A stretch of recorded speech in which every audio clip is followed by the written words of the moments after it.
Hi, my name is Pej. I'm an interventionist and also a recovery coach. I help people with addiction, with alcoholism, with mental health.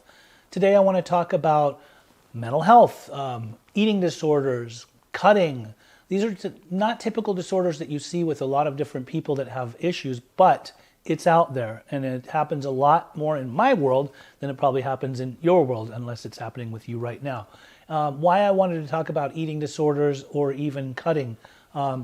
There are, when I've worked in addiction treatment over the years, I've worked in places that specialize in co-occurring disorders, helping people with dual diagnoses, people that have both had either drug addiction or alcoholism, but they've had other disorders. Often if I've worked in a treatment center where somebody will call and they want help, but as we do an assessment or a biopsychosocial, if they say that they have example, an eating disorder, then we have to go back and see if that's primary or if that's secondary. Because if it's primary, that individual needs to go to a place that specializes in helping a person with eating disorders. Now, first time I ever caught wind of eating disorders was when I worked at a certain center, and there was a young lady that was purging. She was bulimic.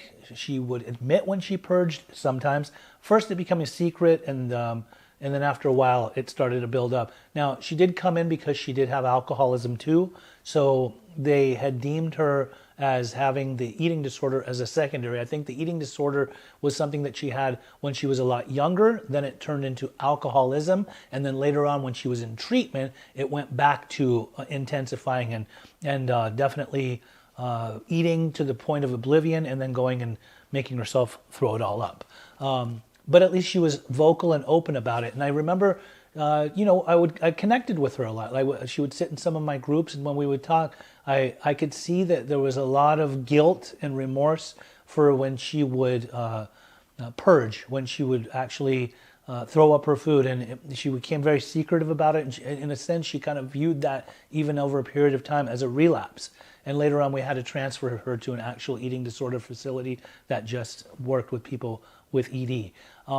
Cutting, like a lot of times people don't know about this. I didn't know about it when I was working in the field of addiction. I started seeing certain clients that came in, and when we would do their assessment, we would find out that they have had certain types of suicidal ideation, certain types of mutilation, like they would cut themselves. I didn't understand that. I thought, why would somebody go as far as cutting themselves? And when I went to school and I learned about it, I realized that there are people that try to alleviate certain types of mental pain that they have by cutting themselves. Sometimes it happens with very young people, individuals. Sometimes it's people in grade school. Sometimes in their adolescent period, they will not cut themselves in a way to where they're going to kill themselves, as in like cut a vein, but they will slice certain parts of their body in certain areas, sometimes in a pattern-like way, to be able to create some kind of pain that's happening there so that they're not feeling the pain that's happening within.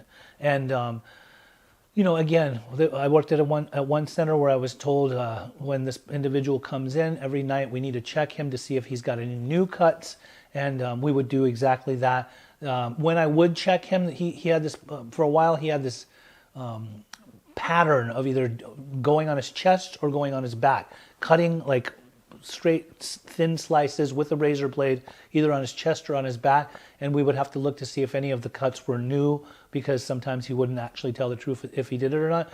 I didn't ever see fresh cuts from him during the time that he was with us that I recall, but I do remember seeing the scars that were left from before, and it was like Hellraiser, like just a bunch of different cuts that went this way and then that way, straight across to where it almost looked like a grid.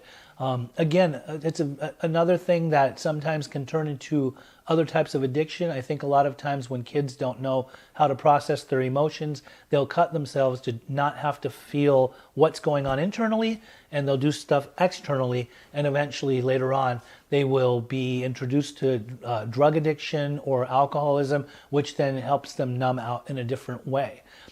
If you or somebody that you know is struggling with cutting or with any kind of eating disorder, you can always reach out to me. Would love to be able to help you find any kind of resources that specialize in helping you with what you're doing to yourself. My name is Pej, 310-596-9356. I'm here for you.